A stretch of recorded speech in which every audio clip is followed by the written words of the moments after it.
Good morning, all of you. Myself, Dr. Hasmukh Patel, Assistant Professor in Department of Cardiac Anesthesia, UN Mehta. Today we will discuss newer generation of anticoagulants. As you all of know, heparin as a parenteral and warfarin as a oral anticoagulants we are using since long. Nowadays, a lot of new anticoagulants has been discovered. Today we will discuss these anticoagulants in detail. Now, the outline of the lecture are why we need newer anticoagulants, characteristics of newer anticoagulants, newer oral anticoagulants in detail, perioperative management, their antidote, transition between anticoagulants, and newer parenteral anticoagulants also. Now, problem of oral anticoagulants were like heparin, IV infusion needs dose adjustment, sub-Q administration require twice a daily or thrice a daily dosing, and heat is becoming an unacceptable complication. Warfarin has many complications like slower onset and offset of action, unpredictable response, narrow therapeutic window, frequent dose adjustment, routine coagulation monitoring, numerous various drugs and food drugs interaction, intracranial bleeding, warfarin resistant in certain genetic polymorphism, long half-life, and skin necrosis if it started without low molecular weight heparin.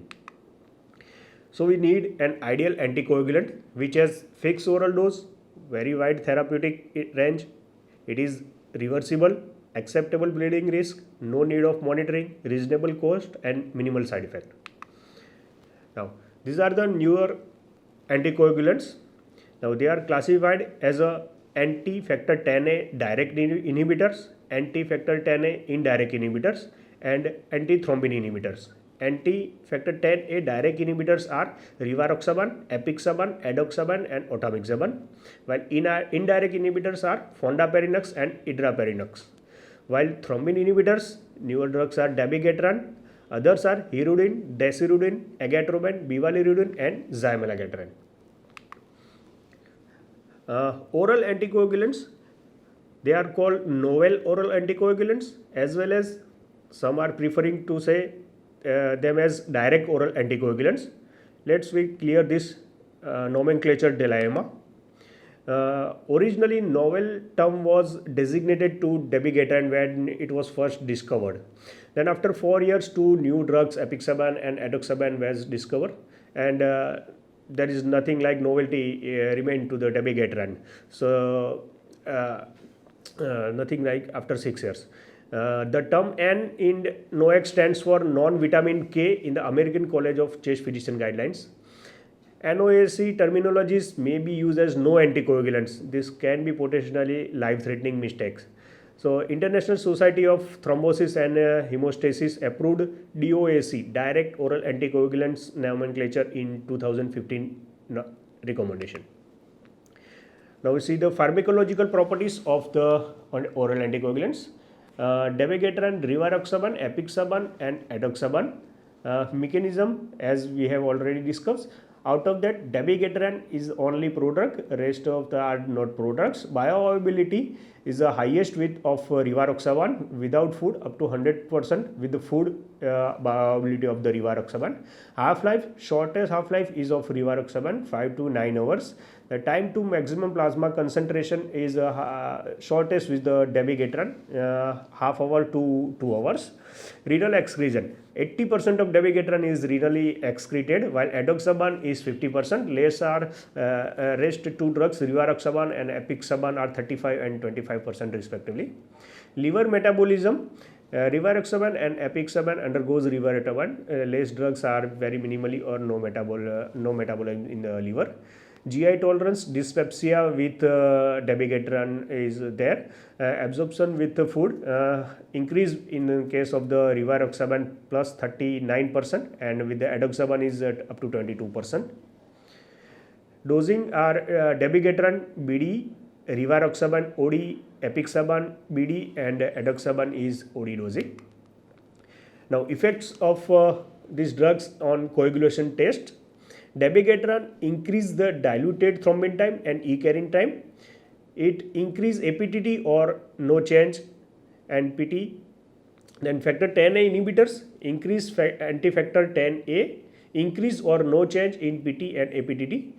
They does not produce any change in diluted thrombin time and E-carrying time.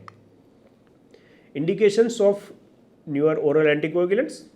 First one indication is stroke prevention in non-valvular atrial fibrillation with at least one risk factor like prior stroke, transient ischemic attack or non-CNS embolism, age 75 or older, hypertension, diabetes, heart failure and or EF less than 35%.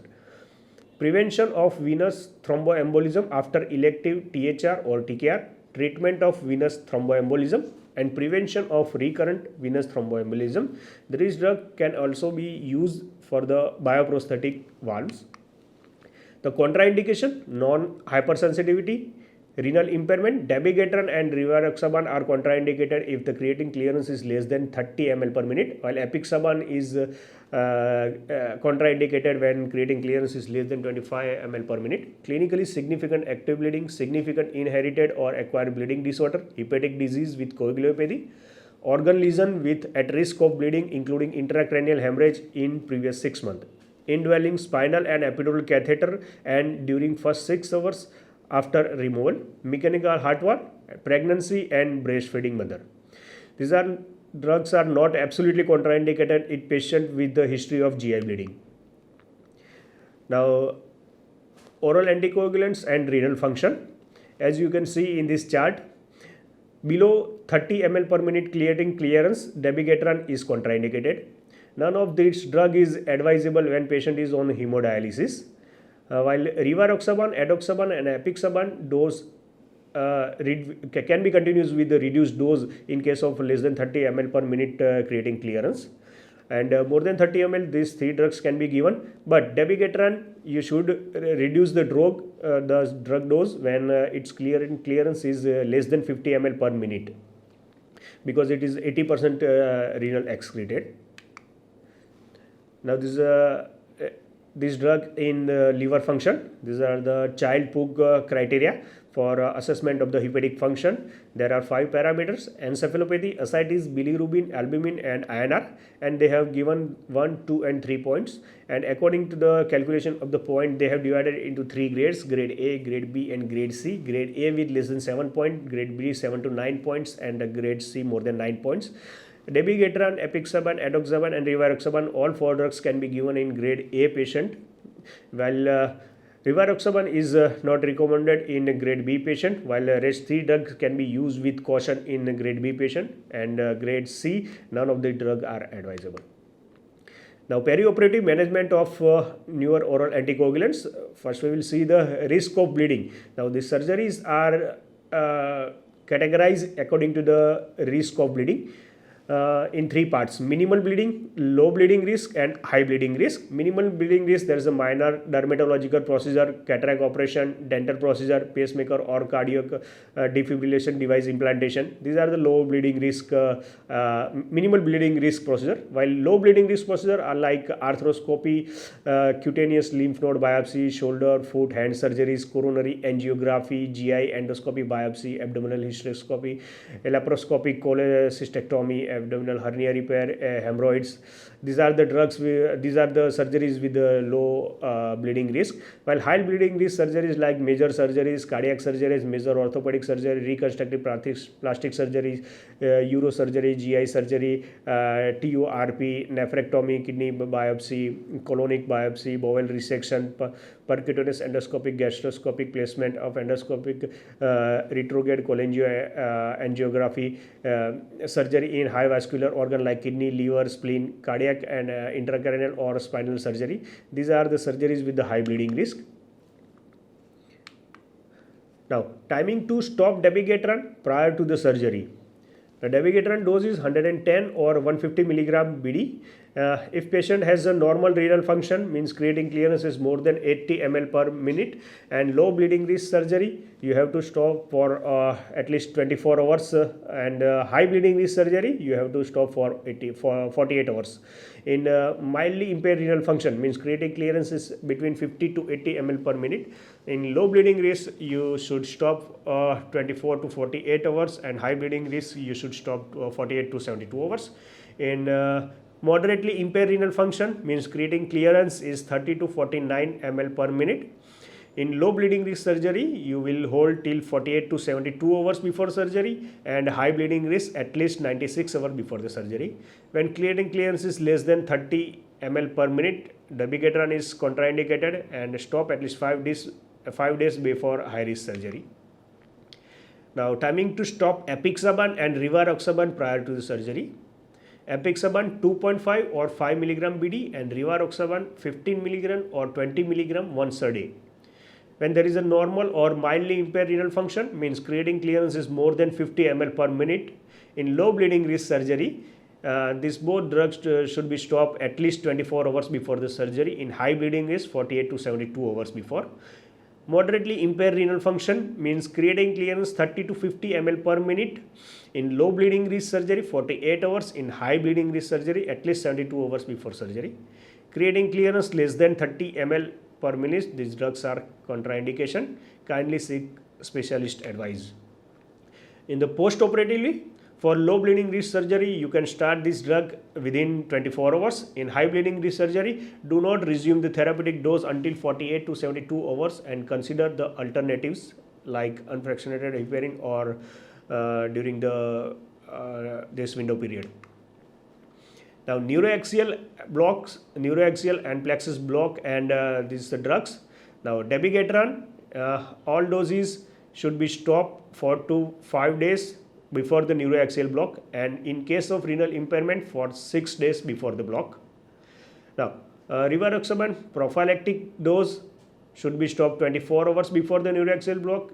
If creatinine clearance is less than 50, then 44 to 65 hours before the surgery, and in case of therapeutic dose more than 10 mg per day, it should be also 44 to 65 hours.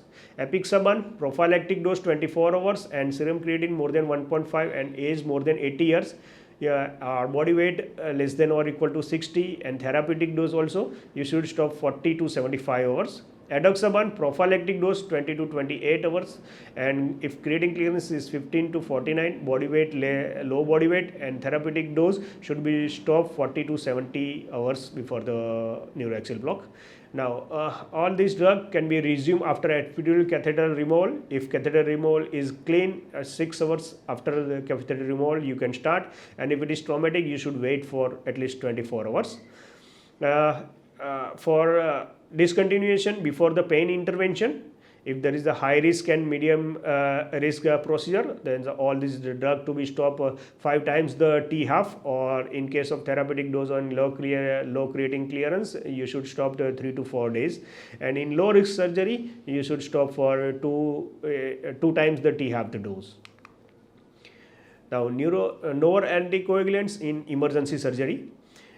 Emergency surgeries are like acute emergency procedure, means this procedure to be done within minutes. Urgent procedure, this procedure to be done within hours, and expenditure procedure, meaning they are the planned surgeries. You should do first blood sampling, include the full coagulation panel, PT, APTT, anti-factor 10A, and diluted thrombin time. You should, for the acute emergency surgery, reverse this novel or anticoagulants. If there is antidote is available, then go for operation, as these are emergency procedures and life-threatening. So you should always take the risk with all these things. In urgent procedure, which are planned within hours, you should defer the surgery 12 to 48 hours if they are safe, and check the anticoagulation and the drugs effect. If the residual effect is wean off, then you can proceed with the operation, and this is a planned surgery, you can always postpone until the residual effect of this drug wean off. Now, the patient are bleeding and they are with novel or anticoagulants. You should inquire about the last dose and time of the intake. Inquire about the co-medication.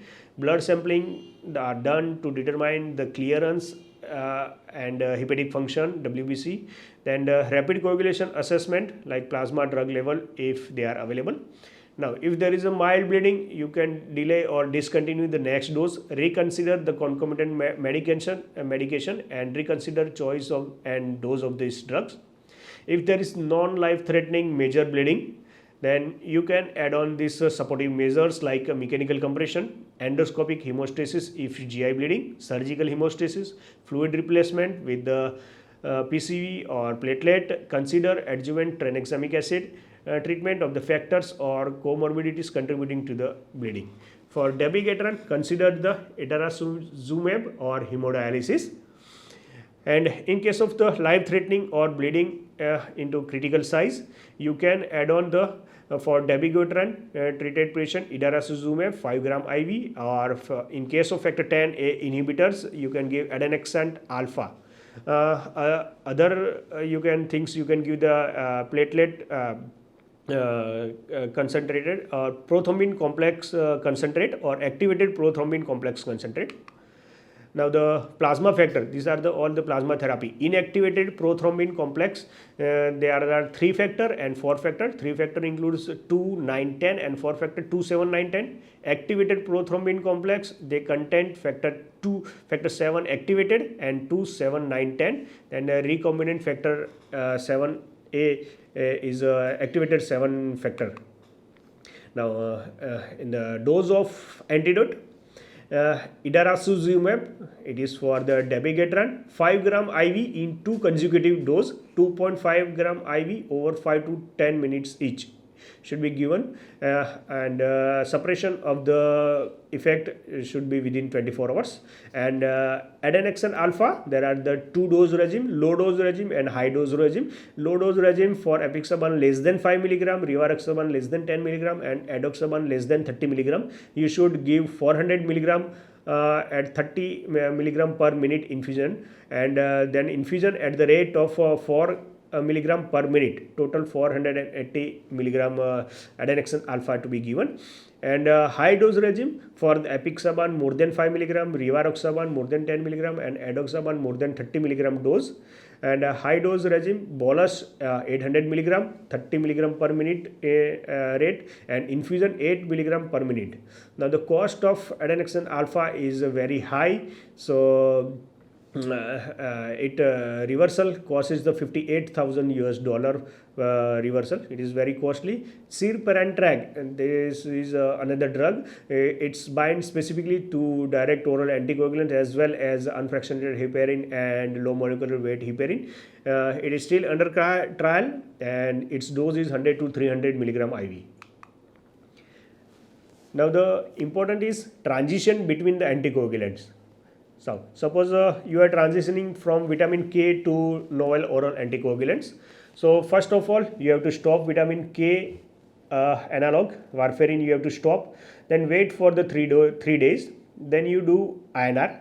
If INR more than 3, then postpone the oral anticoagulant for 1 more days. INR less than 2, then start this drug immediately. INR 2 to 2.5, start the newer oral anticoagulant immediately or the next day. If INR 2.5 to 3, then recheck INR in 1 to 3 days. From novel oral anticoagulant to vitamin K analog, when you are taking novel oral anticoagulant, overlap vitamin K analog for 3 to 4 days. Check the INR. If INR is less than 2, repeat INR after 1 to 3 days. If INR more than 2, repeat INR 1 day after the stopping the novel oral anticoagulant. Our target is to maintain INR 2 to 2.5.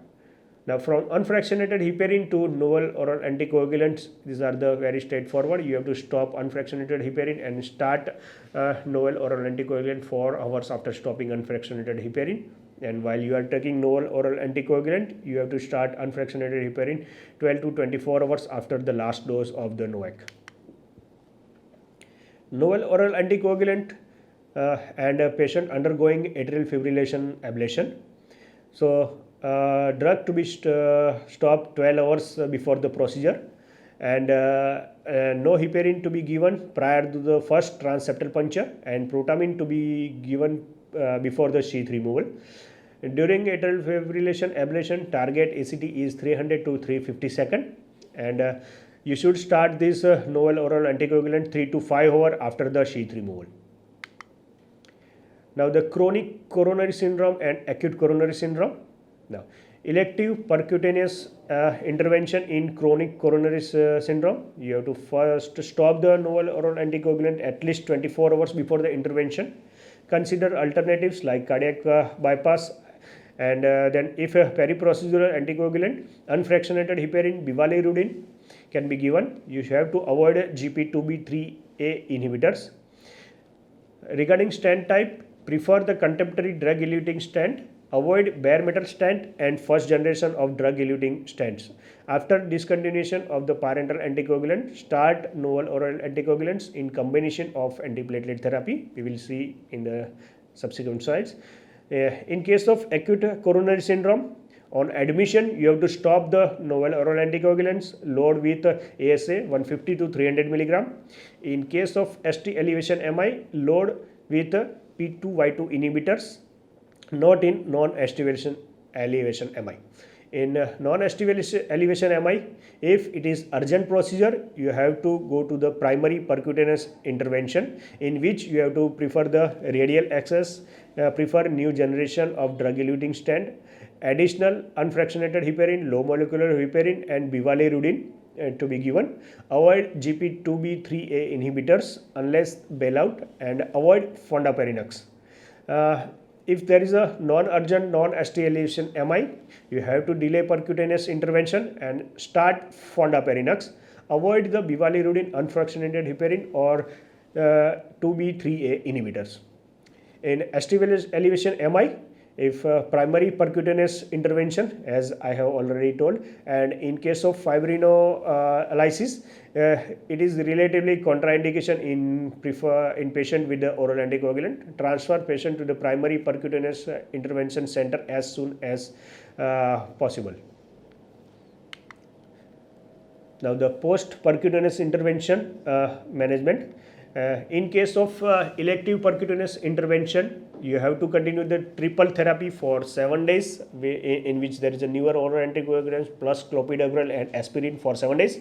Then after, you have to switch to the dual therapy, novel anticoagulants plus clopidogrel for 6 months. After 6 months, you have to continue with the monotherapy, novel anticoagulant. In case of acute coronary syndrome with percutaneous intervention, there are two regimens. In first regimen, you have to give triple therapy, novel oral anticoagulant plus clopidogrel plus aspirin for 1 month. Then after, dual therapy for 6 months. Then after, dual therapy for 1 year, and after 1 year you have to continue with the novel oral anticoagulant monotherapy. In the second regimen, acute coronary syndrome with percutaneous intervention, you have to give for 7 days triple therapy, in which novel anticoagulant plus ticagrelor plus aspirin, and then switch to the dual therapy for 6 months, novel oral anticoagulant plus ticagrelor, and then dual therapy for 6 months to 1 year, and after 1 year there is a monotherapy. Now in case of cardioversion, if the patient is on novel oral anticoagulants more than 3 weeks, then you have to do assessment. If patient has taken drugs continuously, he is not a drug defaulter. If patient has 100% adherent to the drug schedule since last more than 3 weeks, then you can proceed with the cardioversion. If patient is not sure about the adherence, then you should check left atrial appendage thrombosis. If there is no thrombus detected, then you can proceed with the cardioversion, and if there is a thrombosis, you can postpone cardioversion after the longer period of anticoagulation. If the patient is not on anticoagulants and atrial fibrillation is less than 42 hours and a low risk patient, then you can directly proceed with the cardioversion. If patient is having intermediate risk like the Chadwick score more than 3 for male and more than 2 for female, and or atrial fibrillation onset more than 2 hours, then you should the goal is to first start the novel order anticoagulants and achieve the anticoagulation level, and then after the proceed for the cardioversion. Then the duration of anticoagulation for post-cardioversion, you should take the lifelong anticoagulation if a Chadwick score more than or equal to 1 for man and more than or equal to 2 for female, and there is a paroxysmal or persistent atrial fibrillation. You should continue 4 weeks if Chadwick score is 0 for man and 1 for women and atrial fibrillation more than 48 hours. and that is unclear if it is atrial fibrillation less than 48 hours. Now the parallel anticoagulants. Now the Hirudo this is the Hirudo medicinalis. We can call it medicinal leech. And there is a videos there is showing 3 incisors like the teeth, and in the lower picture it has shown the mark of its bite marks. It is like the triangular shaped bite mark. Now the its saliva contains antithrombotic substance like thrombin inhibitors like hirudin. It has also contain other antithrombotic substance, but we will discuss only with the hirudin only. Now thrombin inhibitors are superior to heparin. They are inhibit both clot-bound and soluble thrombin. They do not require a cofactor, not neutralized by petrol factor 4. They are immunogenic. These drugs include hirudin, agatroban, and bivalirudin. They lack of a potent antidote. Hirudin, it's a 65 amino acid with a molecular weight of 7000 and acts independently of antithrombin 3. It seems to be beneficial in patients with the thrombosis. Dose is 0.25 mg per kg bolus and infusion to maintain the hirudin concentration of 2.5 mg per ml as determined by E-carrying clotting time. T-half is 0.6 to 2 hours. Elimination via kidney. There is no known antidote. You can give platelet. It has been used for patient with the heat, but longer half-life leads patient bleed after cardiac surgery. It is highly antigenic. Immune complexes are being created to itself in 40% of the patient. And if you use it second time, 10% of the patient may develop anaphylaxis. Another drug is agatroban. It is the derivative of L-arginine. T-half is 45 to 55 minutes. Its metabolism via liver and elimination by biliary system. There is no antidote. Factor 7A can be given. Dose for off-pump surgery 2 to 3 microgram per kg per minute and maintain ACT more than 200 seconds. For off-pump 5 to 10 microgram per kg per minute, maintain ACT 300 to 400 seconds. There is no safe and effective dose that have been clinically studied, so any use of this drug for the cardiac surgery is off-label and based on experience. Use in ICU for hypercoagulable syndrome and heat. Successful use has also been reported after implantation of LVADs. Another drug is bivalirudin. That is a 20 amino acid synthetic analog of hirudin, which is 800 times weaker than hirudin. T-half is 24 minutes and up to 60 minutes in case of renal dysfunction and up to 240 minutes in renal failure requiring hemodialysis. Its binding to thrombin is reversible. Its elimination via proteolytic cleavage by thrombin, only 20% elimination via kidney. It produces the less bleeding and equivalent ischemic outcome compared to the heparin plus platelet inhibitor in intervention cardiology. Bivalirudin is non-inferior than heparin in off-pump as well as on-pump surgeries. Several studies like Evaluation on and Choose on study propose a reliable therapeutic protocol for bivalirudin, and dosing for bivalirudin as per Choose on and Evaluation trial is during cardiac surgery. Now for off-pump cardiac surgery, bolus dose is 0.75 mg per kg and then continuous infusion is 1.75 mg per kg per hour. You have to maintain ACT more than 300, and particularly for off-pump cardiac bypass and TAVI. Avoid stasis in grafts and devices, intermittent flushing after 10 to 15 minutes. And for surgery with CPB, you have to give bolus 1 mg per kg. Continuous infusion is 2.5 mg per kg per hour, and you have to give 50 mg per kg bolus in the venous reservoir. Maintain ACT more than 2.5 times the base value. Avoid stasis in reservoir devices. Avoid cardiotomy suction by cell saving. Reconnect CPB system after weaning off. Add 50 mg extra and to the venous reservoir and recirculate the CPB. You should not use hemofiltration during CPB. Now, particularly use of bivalirudin while on ECMO. Bolus dose is 0.25 to 4.5 milligram per kg. Then after the infusion, 0.25 to 0.5 milligram per kg per hour. Then maintain the ACT between 180 to 220 seconds. And for post-operative ECMO support in cardiac surgery, for the ECMO, starting dose is 0.025 milligram per kg per minute, and a continuous infusion of 0.03 to 0.05 microgram per kg per minute. Then anticoagulant assess PTT 45 to 60. The E-carrying clotting time has a closer correlation with anti-factor 2A activity and drug level than does the ACT. Maintain E-carrying clotting time 300 to 550 seconds.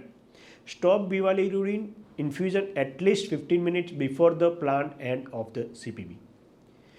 Another drug is Zymalagatran, which is a prodrug, and active drug is malagatran. It's produced a predictable anticoagulant response and low laboratory monitoring is required. This drug may be able to replace the warfarin.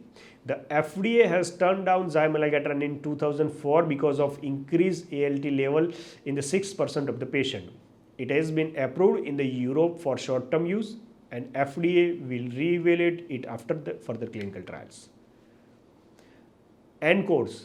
Now, this drug is derived from malign pit viper. It's abnormally cleavage the fibrinogen, rapid clearance by reticuloendothelium system.